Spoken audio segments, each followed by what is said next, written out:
As you know, this week we had the State of the Union as required by the Constitution of the United States. The President is to submit in writing or in person his statement of the State of the Union. What happened instead was the President using the Congress of the United States as a backdrop for a reality show, presenting a state of mind that had no contact with reality whatsoever.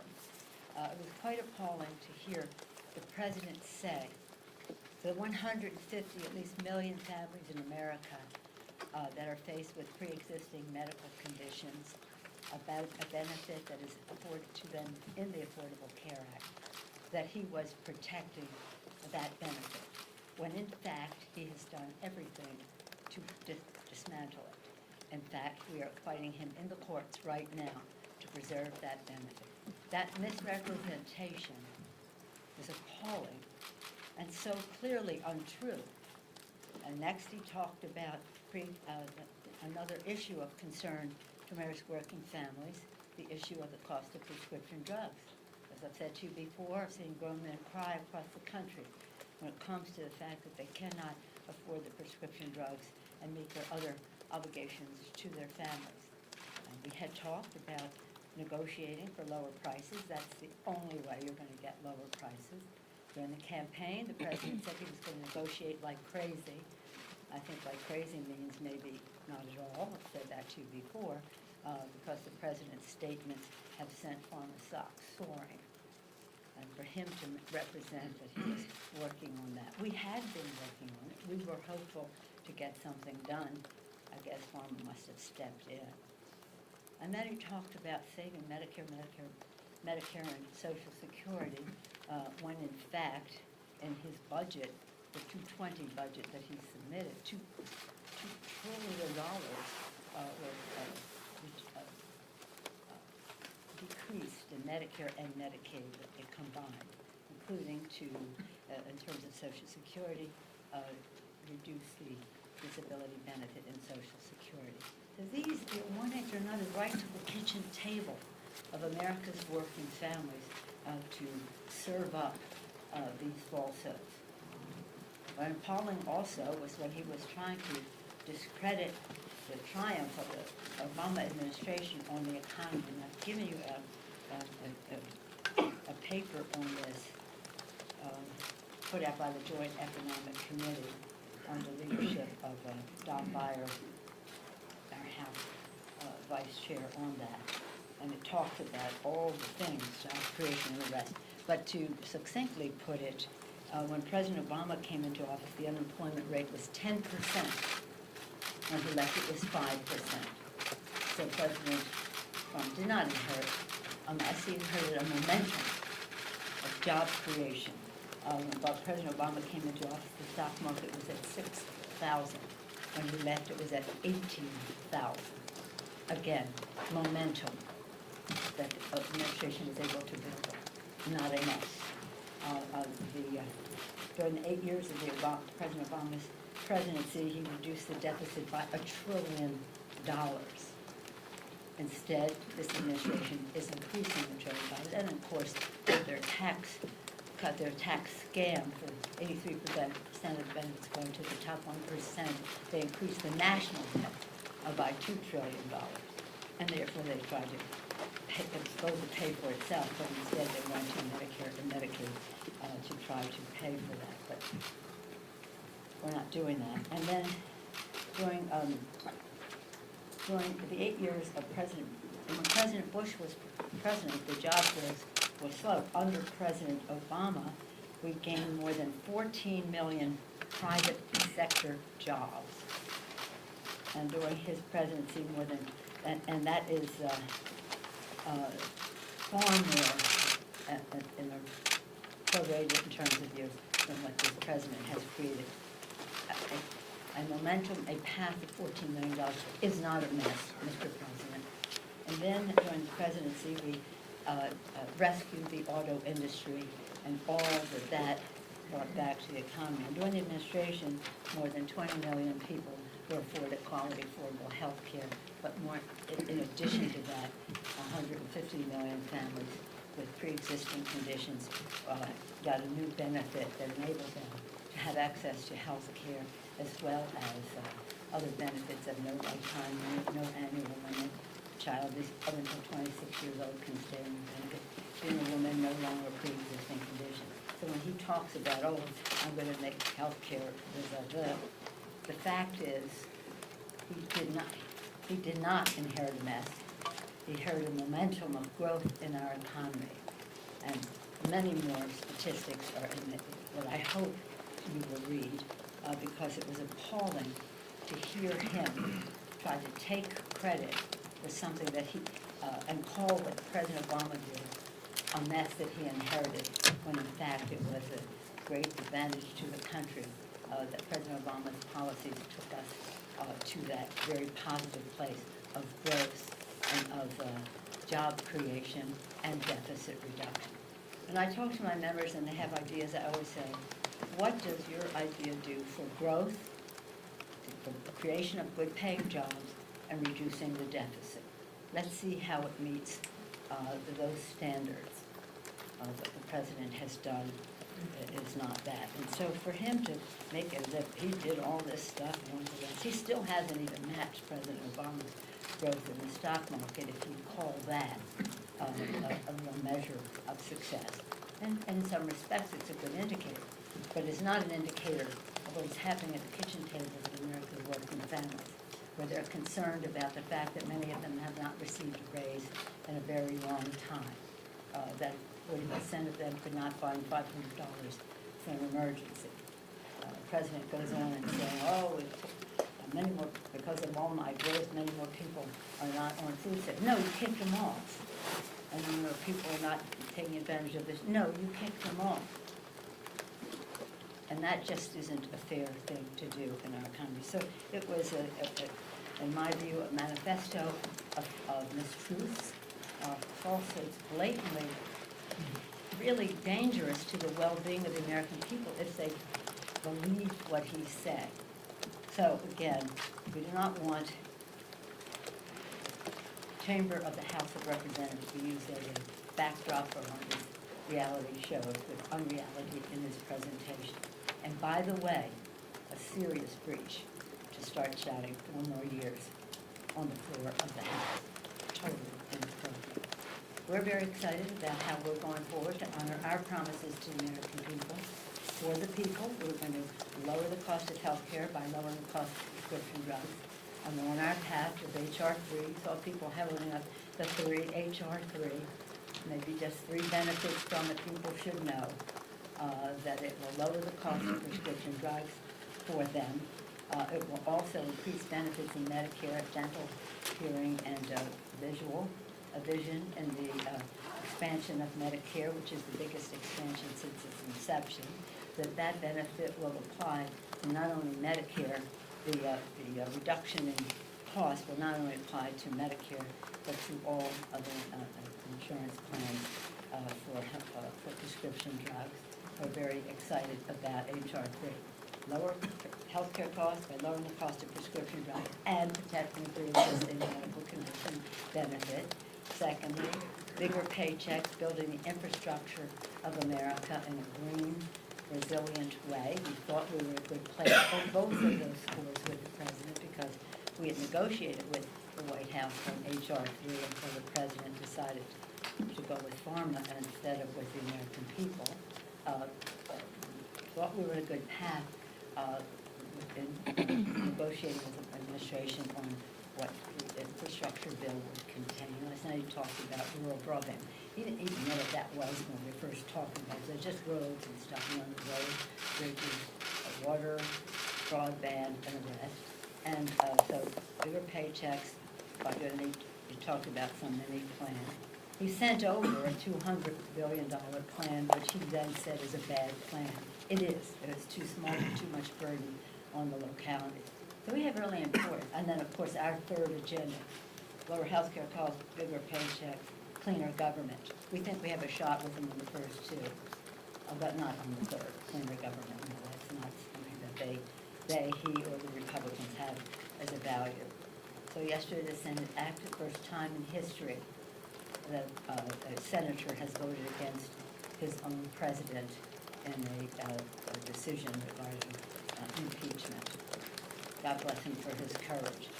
Knowing the president said when people use faith as an excuse to do, I don't know if he said bad things, but whatever he said was just so completely inappropriate, especially for a paragraph. So again, we will be expanding we talked about before, about our infrastructure bill, surface transportation, water systems, broadband, rural broadband, urban desert broadband, very important to health, education, commerce, and the rest of our country. And then we'll go further with our initiatives on infrastructure for school construction and some housing initiatives and initiatives that relate to our needs of our veterans. We'll be unfolding some of that in the week ahead. So we continue to do our work. 275 or more bipartisan bills on Mitch McConnell's desk. The Grim Reaper has not taken any of them up. If he had one, I wish he would I have my bullet here, I wish he would do background check legislation, which would save lives. So it is an interesting time as we go forward. We'll also be taking up in the next week the ERA, the legislation related to the ERA, and there's a great deal of excitement across the country to see what happened in Virginia, and we're hoping to move the date to include that new state and that number to the March, and especially in this year when we observe the 100th anniversary of women having the right to vote. I know what you're going to say, Chad. What happened to the 49ers? I'll ask that at the end. Yeah, but just when you're thinking of it, think about your own team, okay? Well, we're going to get the first round draft. There's always that. Any question? Madam Speaker. Yes, Madam Speaker. You just mentioned things like prescription drugs and infrastructure. What do you think is the likelihood of being able to work with President Trump on these things, given what at least appears to be a strained relationship between the two? Well, we've had a strained relationship for a while. We were able to keep government open and push back on his threats to shut down government if we didn't do this and we didn't do that, and that's right. And I'm very proud of the work in a bipartisan way of the appropriators, left to their own devices. We've heard me say they can really work things out, and we did, and we pushed back on any threats of shutdown. So we worked together on that. We worked together on the U.S.-Mexico-Canada agreement. He bragged about delivering it. I don't know if he even knows what's in it because it's so far different of whatever he sent us to begin with. But it does have, what I've said to you many times, it does have a framework of enforcement for protection of our workers, protection of our environment, and getting rid of his gift to pharma. Imagine he had a gift to pharma in that trade agreement where we kicked that out. Just another example of his beholdenness to the pharmaceutical industry. So we got two major things accomplished. These are things the president said he wanted to do: reduce the cost of prescription drugs and build the infrastructure during the campaign.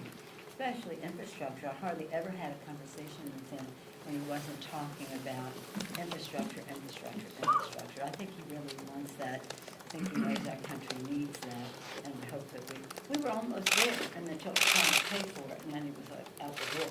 So you don't think anything's changed because of the impeachment? You think you'll still be able to? Well, that would be up to him. It certainly hasn't changed in terms of us. People said to me, why would you give him a victory on the trade agreement? I said, it's not a victory for him.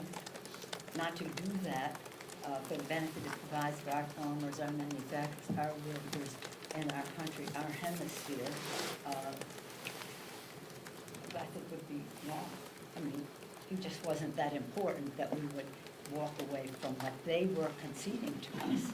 What they were conceding to us in that legislation. We didn't get what we want. We couldn't go that path, but we did. Now, did we get everything? Not in negotiation, but it's a path to much better trade agreements. Madam Speaker. Madam Speaker. Madam Speaker. Madam Speaker. Thank you. Good morning. The White House Communications Director has indicated that the President and maybe others of the administration may want to have some payback for what the impeachment and what the Senate did here. When you hear that sort of language, and as we speak, the U.S. Capitol Police are investigating a suspicious practice, substance in the office of Congressman Schiff. Well, I don't think that has anything. But that said, but when you hear that rhetoric from the White House, and in these types of environments. I mean, what does that make you think? Well, let me just say that language is, first of all, the whole State of the Union was beneath the dignity of the White House, an insult to the Congress of the United States and the American people. So their language is nothing that surprises anyone. But they have to know when the White House speaks, those words weigh a ton, and they are giving encouragement to people to do things. Just as, remember, Charlottesville, people are coming down that hill with tiki torches saying, the Jews will not replace us, the Jews will not replace us. And what was the president's statement? They're good people on both sides. Really? The Jews will not replace us, and good people on both sides? So there's a mysterious view that they have about what their words, the weight their words carry.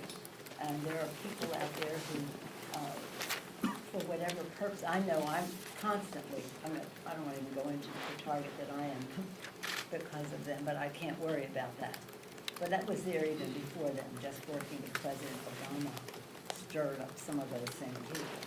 But I would like to think that it had nothing to do with what the White House was saying. But I do think they should rein in their comments. Because what they're saying is they're going to be payback to us for upholding the Constitution of the United States, for honoring the vision of our founders, for our democracy, a republic of the free people, for something our men and women in uniform fight to protect our freedom, our Constitution, and the aspirations of our children that depend on living in a democracy that is unquestioned in terms of that, where we have freedom of the press to be guardians of that democracy. So, I'm not very fond of commenting on anything they say, but if it's threatening, it's wrong. Several members of the various House investigative committees have indicated that they would like to subpoena John Bolton. What's your position on that, and when should it happen? I want to first salute our managers. I think they did a magnificent job in presenting the case for our founders, for our Constitution, for our country. We could not have been better served. Each and every one of them did a magnificent job, and Adam Schiff's leadership was a blessing to our country. I'm proud of the work that the Senate did in terms of their response to all of this and their unanimous vote on the House Democrats in support of our Constitution. We are now, the Senate has spoken in terms of any punishment to the president. He's impeached forever, no matter what he says or whatever headlines he wants to carry around. You're impeached forever. You're never getting rid of that scar. History will always record that you were impeached for undermining the security of our country, jeopardizing the integrity of our elections, and violating the Constitution of the United States. Our purpose in all of this, in addition to holding him accountable so he stops doing what he's doing, and no future president thinks that she or he could have liberty to take us away from the republic, if we can keep it to a Second Amendment, enables me to do whatever I want. No, that's not what our Constitution is about. So we will continue to do our oversight to protect and defend the Constitution, which is three co-equal branches of government, each a check and balance on the other. And we have some cases in court now, McCann, and taxes and that, and that will take time. We didn't need to have that come to fruition with it, because we had a strong enough case to impeach and remove. But those cases still exist. If there are others that we see as an opportunity, we'll make a judgment at that time. But we have no plans right now. Madam Speaker. Pelosi, could you describe what you were thinking this morning as the president said that impeachment was a terrible ordeal put through by corrupt, dishonest people, by which he meant you and other Democrats, and also his suggestion that you don't actually pray for him? I don't know if the president understands about prayer or people who do pray, but we do pray. For the United States of America, I pray for him, I pray for President Bush, still President Obama, because it's a heavy responsibility. And I pray hard for him because he's so off the track of our Constitution, our values, our country, the air our children breathe, the water they drink, and the rest. He really needs our prayers. So he can say whatever he wants. He can say whatever he wants, but I do pray for him, and I do so sincerely and without anguish, gently, that's the way I pray for everybody else. I thought what he said about Senator Romney was particularly without class. What he said, there's some people who use faith as an excuse to do the wrong things. You remember what he said about Romney out there? What? It's so inappropriate at a prayer breakfast. You want to go to the prayer breakfast, prayer in the school, vouchers, women's right to choose, all those things that the white audience for. God bless you. It's a prayer breakfast, and that's something about faith. It may not be something I agree with, but it's appropriate. But to go into the stock market and raising up his equipment thing and mischaracterizing other people's motivation, he's talking about things that he knows little about, faith and prayer. Madam Speaker, you often counsel your members to be dignified in their response to the Yes. president, take the high ground. Did you step on that message by tearing up the No, I State did of not. the Union? No, I did not. I tore up a manifesto of mistruths. It's very hard for us to get you to talk about the issues that we are working on, HR 3, infrastructure and the rest. He misrepresented all of that. It was necessary to get the attention of the American people to say, this is not true, and this is how it affects you. And I don't need any lessons from anybody, especially the President of the United States, about dignity. Dignity. Is it okay to start saying 4 more years in the House of Representatives? It's just unheard of. It's unheard of for the President to insult people there who don't share his view, as well as to misrepresent, present falsehoods. Some would use the word lie, I don't like to use the word lie, about what he was saying. So, no, I think it was completely, entirely appropriate, and considering some of the other exuberances within the courteous thing to do. Madam Speaker, does it give you pause, I know you like another president, but to invite him back for a State of the Union, given what you're describing as... Well, next year, we will have a new president of the United States. That is an absolute imperative for our country, for our Constitution, for the land that we love, from sea to shining sea, which he degrades almost every day, but several times a week, for who we are as a people, a nation of immigrants, a nation blessed to be born a Native American, a nation whom he denigrates, and for our values, which he just is disloyal to the Constitution, degrades the environment, denigrates who we are as a people, and undervalues who we are as a great country that is a good country where people care about each other, where there's a sense of community. It's appalling, the things that he says, and then you say to me, tearing up his falsehoods, isn't that the wrong message? No, it isn't. It's just, I have tried to be gracious with him. I'm always dignified. I thought that was a very dignified act compared to my sometimes is what I say. But we will not allow any president to use that Capitol, that chamber of the House of Representatives, of the People's House, as a backdrop for him. Now, all presidents have guests. Constant guests. That was not a State of the Union. That was his state of mind. We want a State of the Union. Where are we, where are we going, and the rest. Not let me just show you how many guests I can draw, and let me say how I can give a Medal of Honor. Do it in your own office. We don't come in your office and do congressional business. Why are you doing that here? Quite frankly, when he started talking about someone with stage 4 cancer, all of that, I thought he was, I don't know which stage John Lewis's cancer is at, but when he started talking about someone with cancer, we thought he was going to talk about John Lewis, a hero in our country. So in any event, I feel very liberated. I feel very liberated. I feel that I've extended every possible courtesy. I've shown every level of respect. I say to my members all the time, there's no such thing as an eternal animosity. There are eternal friendships, but you never know on what cause you may come together with somebody you may perceive as your foe right now. Everybody is a possible ally in whatever comes next, including the sooner than anyone. They know how many we be or how different we be, but they want us always to remember that we were one. And they, our founders, had their differences, as do we. So again, I extend the hand of friendship to him, to welcome him as the President of the United States, to the people's house. It was also an act of kindness, because it looked to me like it was a little sedated. He looked that way last year too, but he didn't want to shake hands.